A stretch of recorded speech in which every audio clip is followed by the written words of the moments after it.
Hello, I'm Daniela. In today's video, I'm going to show you the addition of a topiary in your slow stitching. I'll show you how to create it using fabric and thread, but you can modify this technique and just use thread exclusively. I love to use fabric as the background of this topiary because it makes just another layer. It adds a little depth, and if any of the background peeks through, well, that's the fabric that's peeking through on this topiary. I use a series of French knots, and a lot of them, a bunch of clusters really, and that provides lush foliage for the topiary. You can make these in any color. You can even throw in additional French knots to look like little blossoms, but I keep them strictly green for this video, and I can't wait to show you how I do it.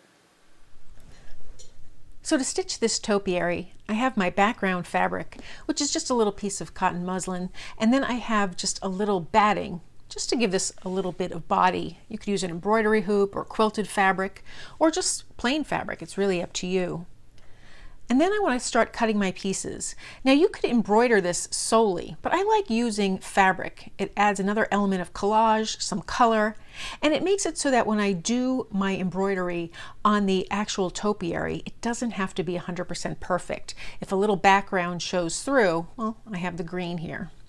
So to do this, I start by cutting out my fabric pieces, and I'm just roughly eyeballing the size here that I want to use for the urn that the topiary sits in. And then I just do a light sketch of the topiary. So I have my little trunk of the tree here, and then I think I'll have this kind of triangular shaped and maybe a round shape underneath it. And I could play around with that further. But right now I want to cut my little pieces here of fabric. This urn, it doesn't look exactly terracotta, but that was the intention I had with the orange urn. So I'm just cutting my piece of fabric, and then in order to get that beautiful shape, that's kind of a V shape, I just fold it in half, and this way it's symmetrical, or at least far more symmetrical than it would be if I didn't do this. So there's my little V shape, and now I'll just cut it down to size. So I'm very pleased with that. I'll work on stitching the trunk up from that after I secure it down, but I just want to cut my fabric first. So roughly that's the size, the height for both of my little topiary pieces. So I'll cut a little piece here and make that triangle. I'll do that in the same way. I fold it in half,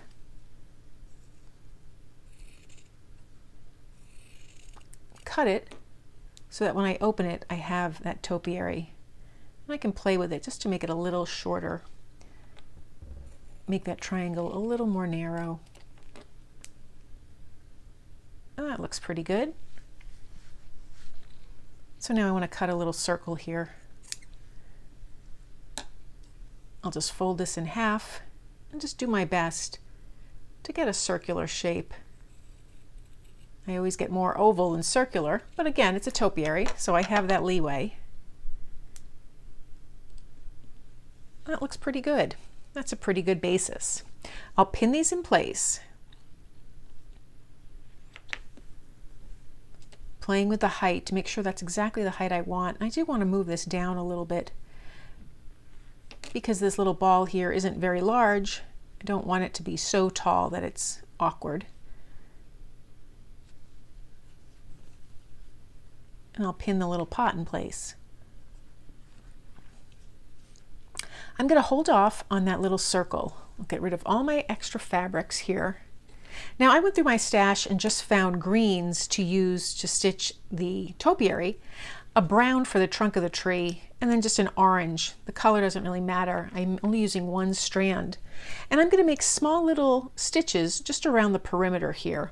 And I can play with it further if I want to add dimension with the stitches.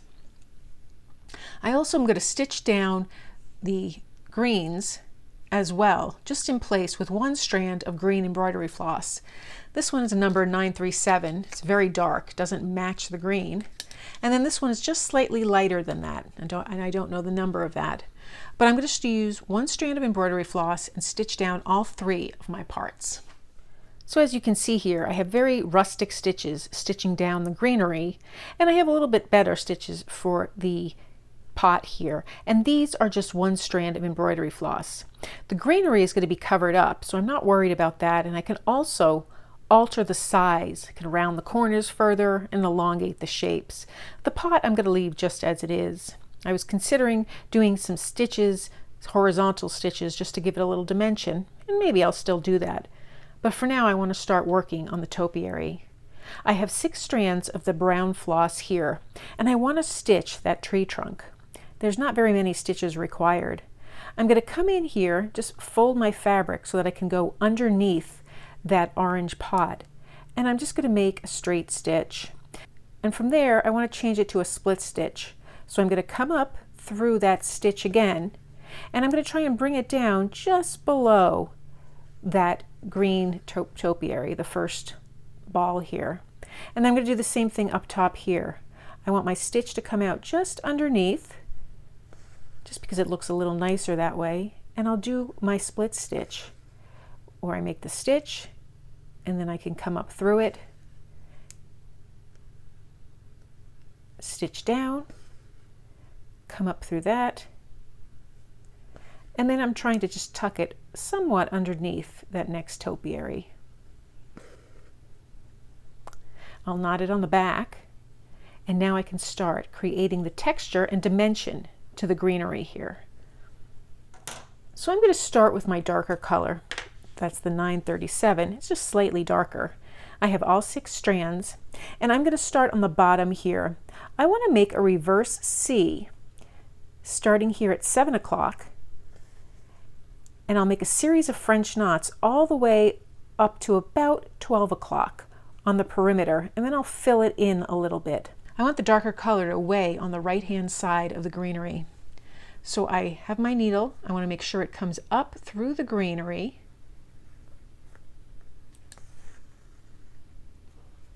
And now I'll make my knot.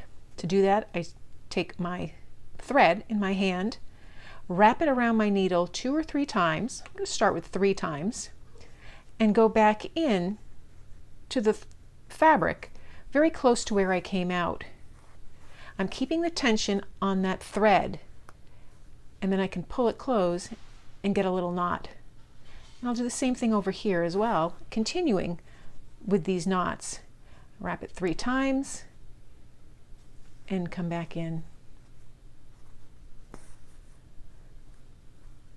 So I'll continue making these knots with all 6 strands, wrapping it around the needle 3 times, all the way up here and up here on the topiary.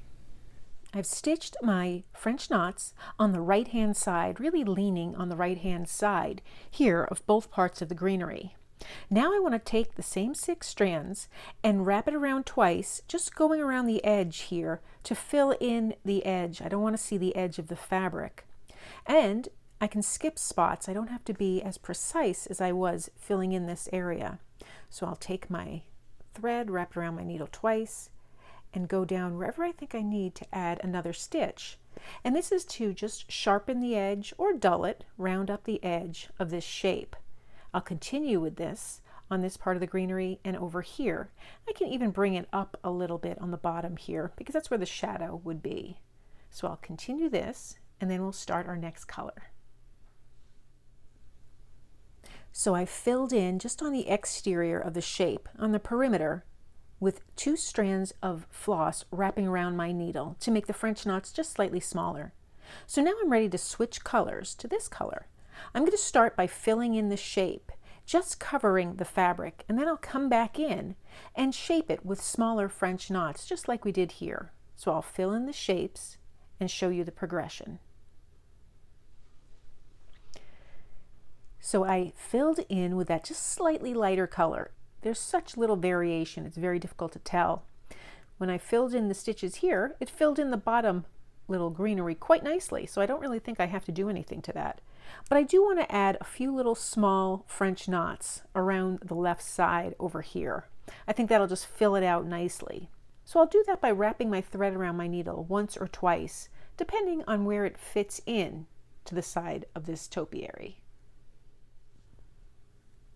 And so here I have the finished topiary. You can see it's nice and full and lush. There's a slight color variation. You can see a little bit of the green from the fabric poking through, and I like that effect. I love the dimension that clusters of French knots provide, and it works very well for a topiary piece.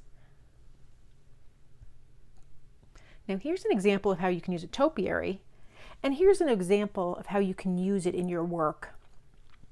I have a different shaped topiary here, but it's the same premise. I have my background fabrics that I stitched over them with the French knots.